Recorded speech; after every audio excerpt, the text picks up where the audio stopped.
Sekolah Menengah Pertama Negeri 2 Pamengpeuk, wilayah pendidikan Kecamatan Pamengpeuk, Kabupaten Bandung, memasuki akhir tahun mata pelajaran tahun ajaran 2023.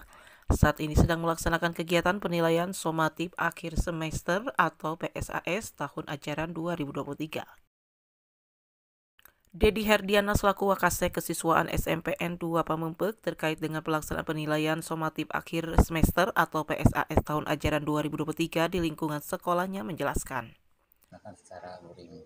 Nah, untuk daring dilaksanakan mulai hari ini hari Senin sampai dengan hari Jumat, dan juga nanti ada yang tidak bisa, yang sakit bisa dilaksanakan secara susulan. Tidak lupa mengucapkan terima kasih kepada pemerintah atas perhatiannya serta bantuannya hingga berbagai program pendidikan bisa berjalan baik dan lancar. Terima kasih kepada pemerintah daerah, terutama pemerintah daerah Kabupaten Bandung yang telah memfasilitasi sekolah kami. Terima kasih pula kepada semua pihak, kepala sekolah dan siswa-siswi serta orang tua siswa yang mendukung kegiatan ujian ini.